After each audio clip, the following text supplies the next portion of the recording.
Geek out! LaserDicks, you sexy motherfuckers. Yeah.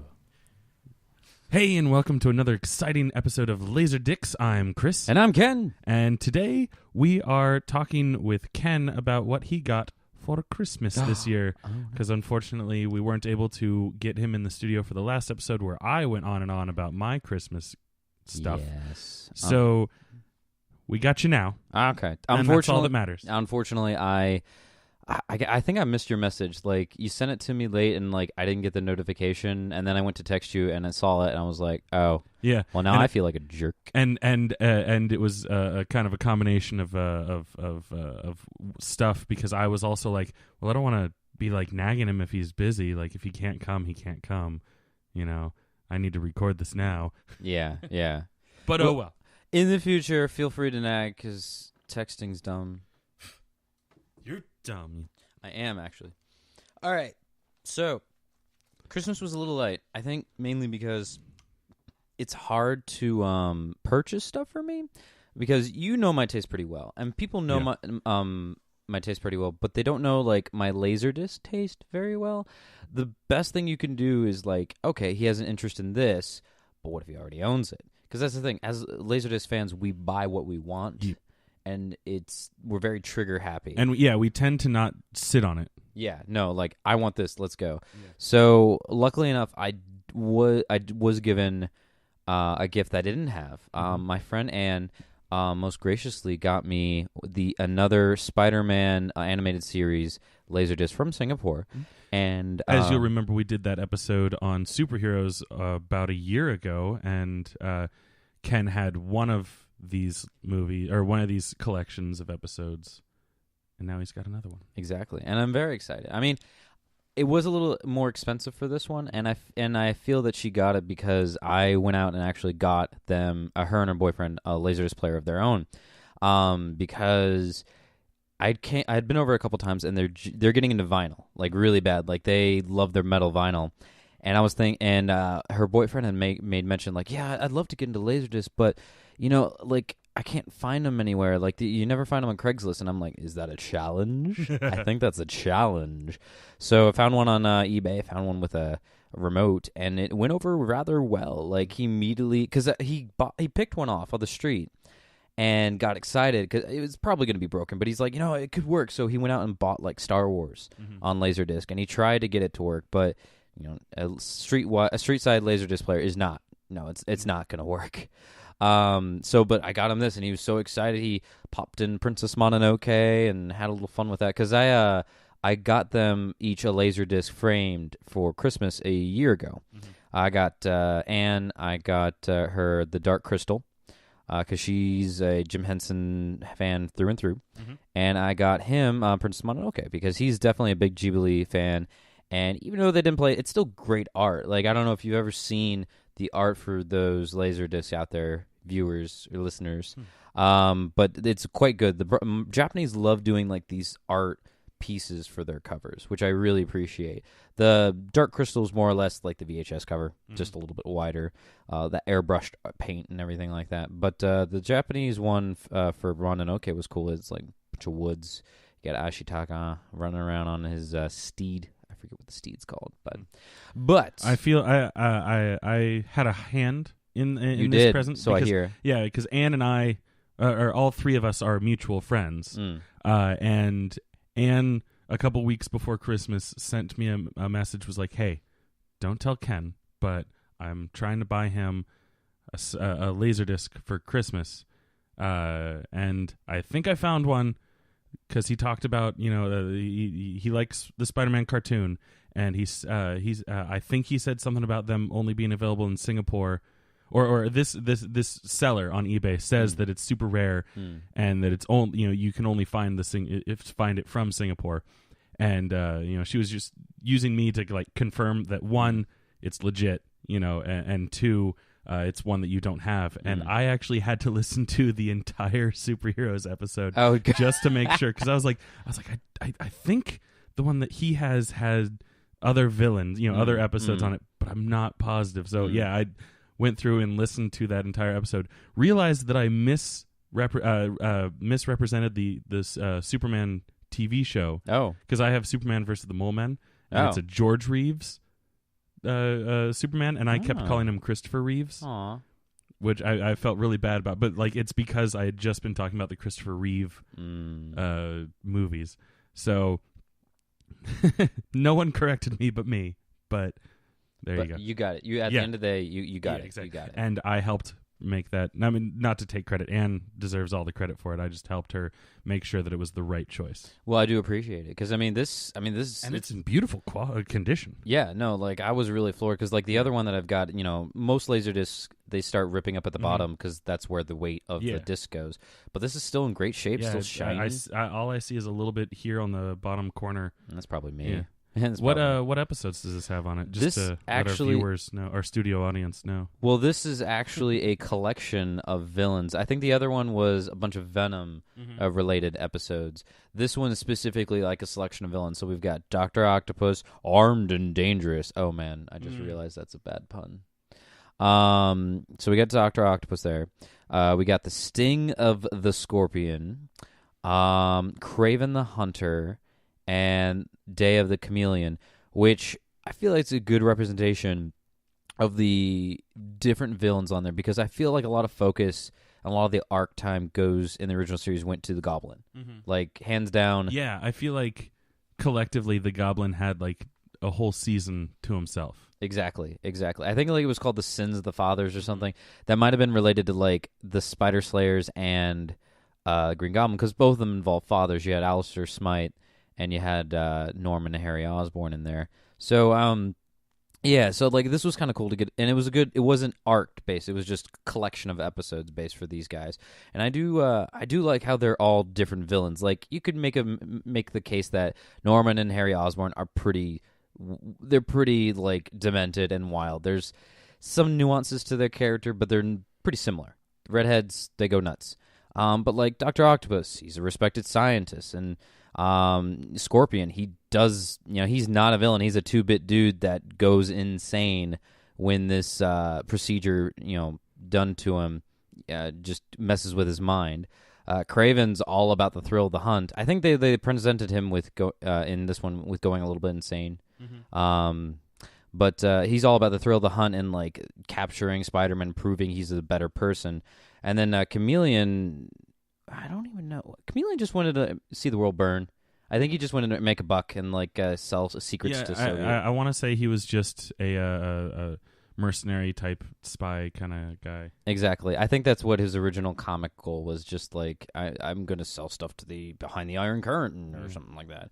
Because a lot of these villains were based off of like tropes like that, like the Red Skull. Like he's a Nazi because at the time we hate Nazis. Let's make a villain a Nazi. Oddly enough, we still hate Nazis. Yeah, for good reason. All right, so let's follow this up with some, like, hey, I didn't get a lot of Laserdiscs for Christmas, so I'm going to purchase some of my own purchases. TM. Much like how it was for my solo episode last month. So I got a cool one here. So what I have here in my hands is a Japanese-only Akira production report, and this caught my eye because I like purchasing stuff that hasn't been reprinted anywhere else, especially if it's Japanese, because it's kind of cool to like, because these aren't readily available over here in America. Yeah, it's a fun rarity, which makes collecting it even that much more fun. Exactly. So from what I can gather, because I watched the first 15 minutes of this before I had to run out, and it's a documentary about the process of bringing Akira to the big screen, from scripting to storyboards to design and animation cells and what they had to remove and stuff.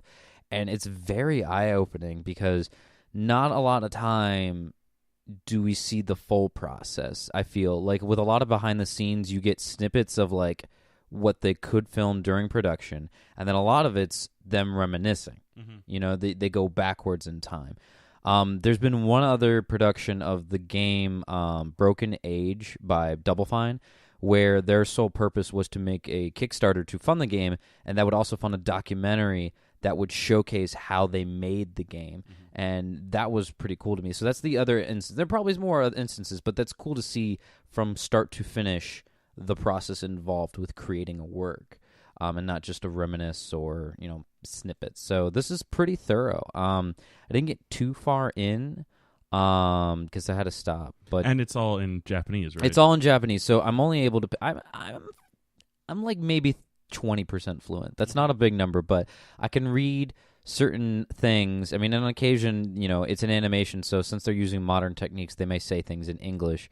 But I'm able to get a lot of good feelings and some terms here and there. Like I know, I think they were like, "What was your favorite thing?" Like they were doing an interview, like, "What was your favorite thing to do?" And I'm like, I think they were just saying like, "I just had a lot of fun doing this," and I didn't get specifics, but like I heard the term "fun," and like the director really had a lot of enjoyable time because there's a good production picture over here. There's like a lot of people.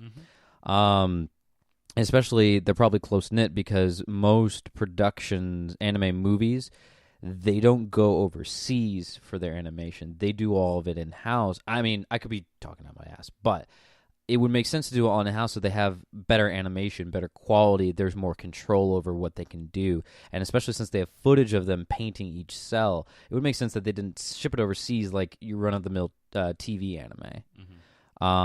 So this is a delight. Heck, they even have bits about like painting the cells, and like there's like 500,000 colors, and they have color codes next to them. Like, hey, we're gonna use red 13 for like this particular shade. So it gets really in depth. So I'm really excited to finish this when I get some time. Unfortunately, like due to my job being like a 8 to 7 situation, I never have enough energy to just sit down and watch. Which is why I haven't watched any of the discs you've loaned me. They're still right next to my TV. So like they're there and they're waiting for me. But I'll like get home and be like, I just want to zone out. And for that stuff, it sounds like I want to pay attention to like the English drama that you loaned me out. Yeah, I would recommend trying to pay a little bit of attention. A little bit. So. Especially since I give you like highlights, so like it's not even like, oh, this is just like a filler episode. Yeah, exactly. These are important. I was just going to take a quick glance at the titles there and see if there's anything. That one says Akira. No. Well, some of the stuff I can read is like if you see these blocky characters, they're called katakana, and that's usually for foreign words. So in this case, it's like Puresko Shitema. Production sheets? Yeah, maybe. That's the problem. That sounds like an abbreviation, maybe. Yeah. And then continue Akira. Well, that's right, because Akira is a long manga. Yeah. Like, I think they just took the world. I don't know if the story in the movie exists in the manga or not. I haven't actually read the manga. I've heard it's a condensed version of it, but that there's just like so much more. Oh yeah, and which is believable because it ran for a lot of issues. Yeah, no, exactly. I think the only time I've ever seen them collected is in omnibus format before they started printing omnibus. It was just that many issues collected. So that's the main thing I purchased from this Japanese vendor, and he also had a couple other things that I wanted to get shipped over just to save on shipping, but it turns out that instead of grouping them all into one, he grouped them into two, so I didn't save as much as I would have hoped, but I think it was still worth it to purchase more Evangelion titles, because I had a desire. Eventually, I'm going to finish the collection, because right now they have the complete collections in a boxed form for like $100 each. Like in total, I could get it for like $300 or so for the entire series. But I'd rather spread that out, and like maybe get a cheap deal here and there. Because like some of them are selling for $5. I just got to pay for a little bit higher shipping. So I think it might be cheaper to buy them individually. So that's what I did. He had a couple of ones, and unfortunately, thanks to the United States International Shipping Service, they're stuck in New York since the 2nd of January. So depending on when it comes in, I may talk about them next time. But I did order 2 more. I got one because they paired up one with Akira, and I do like this cover. Yeah, that's a pretty sweet cover. Yeah, like Asuka, right? Yeah, Asuka's the red suited pilot.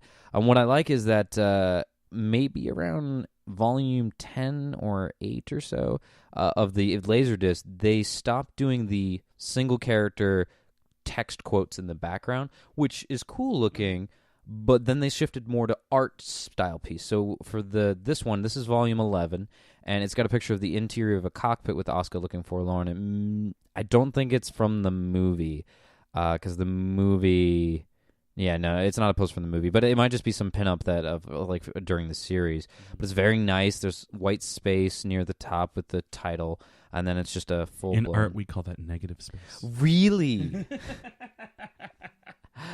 But much like the Ava series that release that I talked about, I think not last time, but like earlier, I've talked about Ava a couple times. It has the insert where they talk about, okay, what's the synopsis, who's the cast, and then they also usually talk about background music, and they may even talk about, I don't see it here, it looks like they just talk about the episodes, but sometimes they have like explanations about the characters. And I'm seeing it here. It looks like mainly they talk about the cuts too. That's kind of cool though, the individual cuts. Yeah, this makes me kind of wish that I read the language. Well, I may have some of this for you to check out, because a lot of this formatting looks similar to what they made in a pamphlet form for the Evangelion like Platinum series release. Came out a couple of years back, and I collected all of them in a DVD case.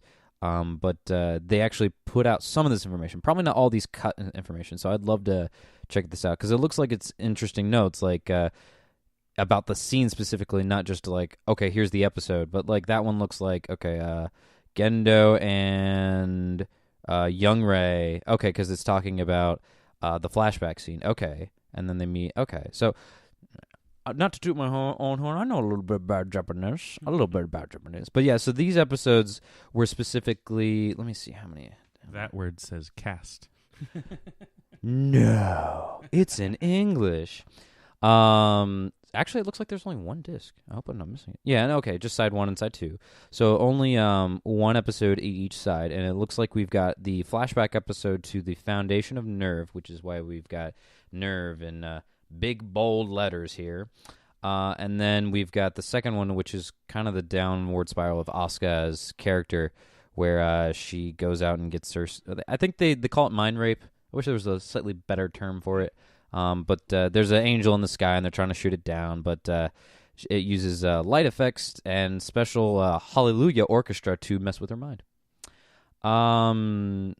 Pretty... I think you can refer to that as brainwashing.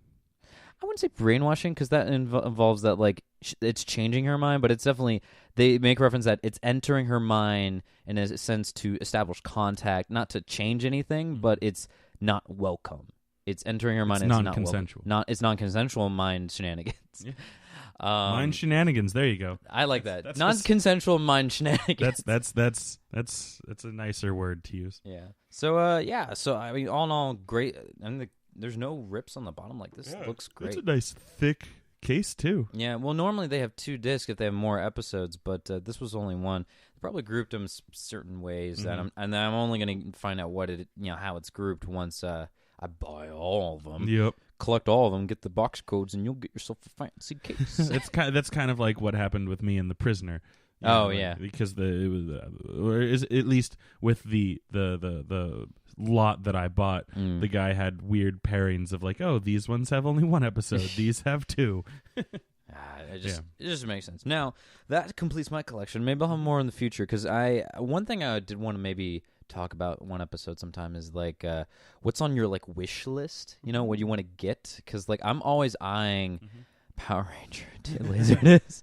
Like I'm constantly, because like I got the one that I got signed by Jason David Frank and David Yost for a good price. I think it was like $30 or so. But like all not bad for a Singapore. Not bad for a Singapore one, especially since like the shipping's usually a little bit more. But there's other ones there that are like $60, and I think that kind of draws the line. Like I want it, I don't want it that much. Yeah, the whole set for The Prisoner I paid like about that much for. Hot dang! And that's like what, like 20 discs? It's thereabout. It's 17 episodes. And most of them are 1 episode per disc. So like, and then you got duplicates. Yeah, round off. We'll say about 15, individual, packages, or whatever you want to call it. And it was like, I think total, like after shipping, was like $85-$90. which pretty good for something all that those heavy. discs. Yeah. I'm glad it was in the U.S. because like I'd pay. Yeah. Oh yeah, I would have died if that was coming from Japan or something. I had to pay like $30 per package, and that was only like 2 discs per. Well, to round out a little bit more time, because we still got a couple minutes before I feel comfortable with us having a full episode, I'm going to go ahead and talk about a movie that I recently purchased, which helped complete a series.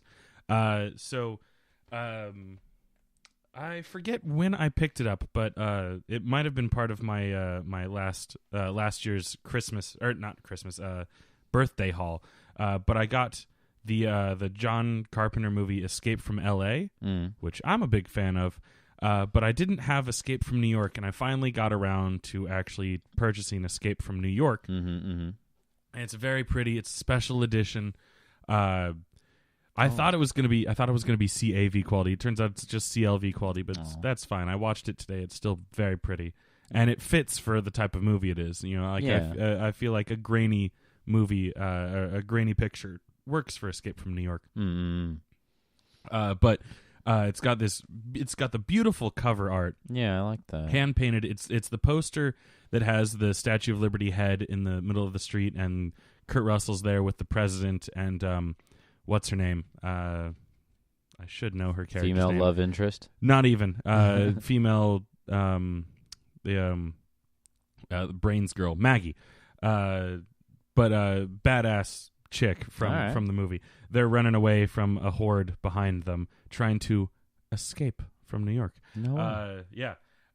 So it's widescreen, which is always good, and it's special edition, which means it comes with running commentary with John Carpenter and Kurt Russell, which I might check out soon. Oh yeah, so you only have one channel for like the actual thing, and then it switches over to. So it uses digital audio for the movie, and then you can switch over to a mono analog track to listen to the commentary. That's pretty smart because some of the discs I've seen only have.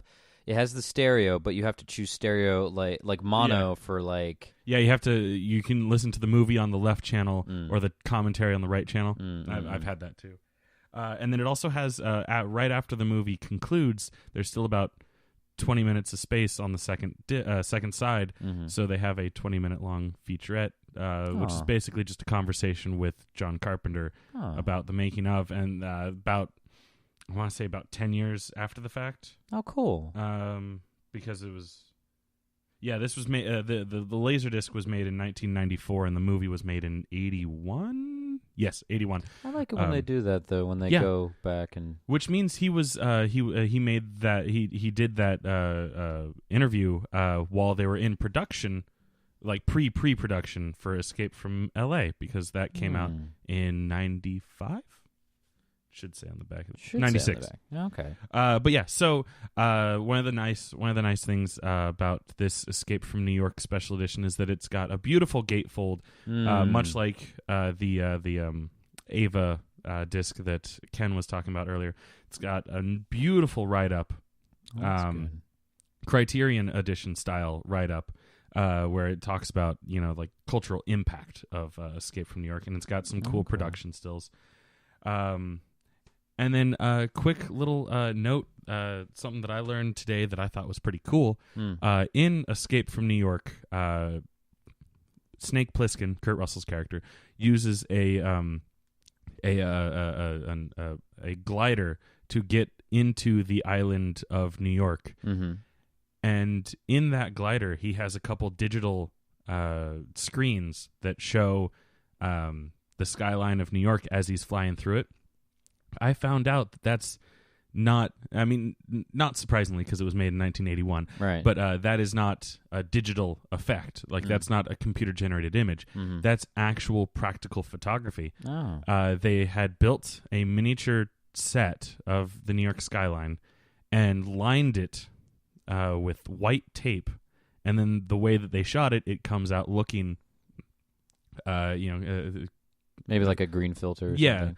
Kind of the same way that they shot the original Tron, which that was just really cool. That's a cool little factoid. I thought it was cute. You might be interested in seeing it. You can look up. There's pictures of it online if you type in Escape from New York skyline thing, into production stills or whatever. That's a technical term. Yeah. And then, like I said, that means now I have the complete Escape From series because it only ever was 2 movies. Unfortunately, apparently there were plans for 4, but after the negative reception of Escape from L.A., John Carpenter was like, well, maybe people just don't like Snake Plissken anymore. Try telling that to Konami. Right? Try telling that to me. But yes, also Konami because of, Metal Gear Solid. Snake? Yeah. Snake?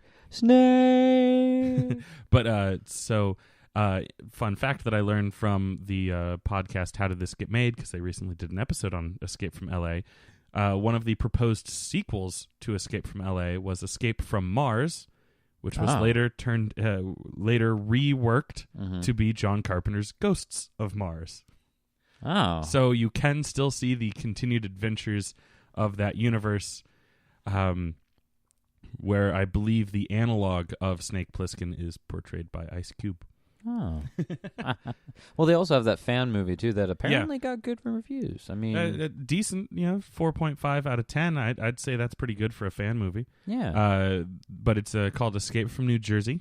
I have not seen it, but while I was looking up stuff about Escape from L.A., it popped up in IMDb because it shares characters, obviously. Yeah. So I might see if I can track that down and watch it because I do enjoy, the Escape From series, and let's see if that fan film can do it justice. I don't know. I don't know if they can get onto that scale of like surfing a giant wave and then jumping off into somebody else's car. Yeah, that was. I mean, I just sat down while you were watching the end of it like that. Yeah. That was pretty special right there. Mm-hmm.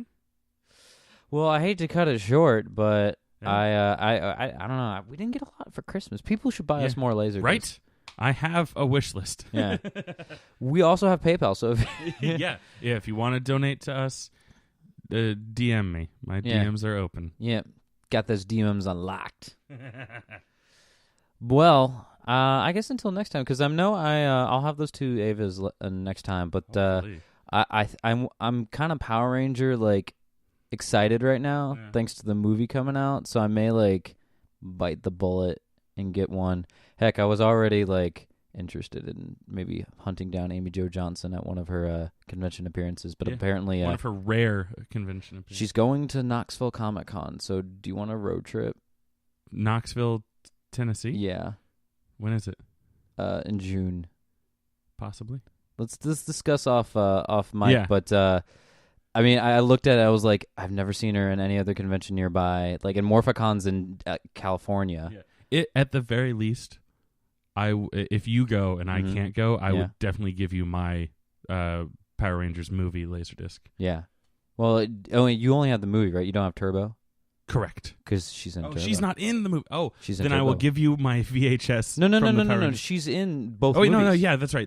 Oh, Pink Ranger's in both. I got confused with the timeline for a second. Yeah. Yes, she is. Yeah, she is in the first one. And the second she's one, like, ew, gross. Yeah. It's like, gotta love it. Yeah. But no, she's in the second one too. They bring her back to make her evil. Right. That's right. I've seen half of that movie. Don't watch the rest. Because that was right when I stopped watching Power Rangers. No, here, do yourself a favor. Mm-hmm. Just watch Car Ranger with me. It's just better. It's just better altogether. Yeah. No need to watch this crappy American version. I almost the other night when I sent you that link to the eBay posting, the guy who was selling the THX certified, not the special edition, but the last version of Star Wars before the special edition LaserDiscs for $6,000. One of the other ones that popped up in related searches was the Car Ranger. Man! But it was also like $6,000, and I was like, no, not gonna happen. Like, I love it. Yeah. It exists subtitled on the internet. Yeah. I got my kicks out of the reminiscent of all Sentai like females in here, heroes and villains like that. I'm good. Yeah. I'm good.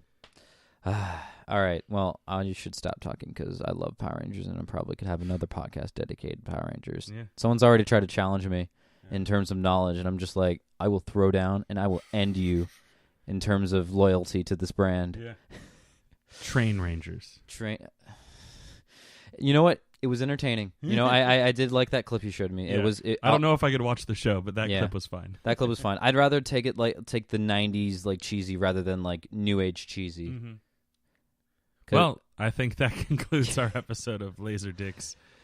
New age cheesy. That's the new name of my band. There you go. Me and Weird Al.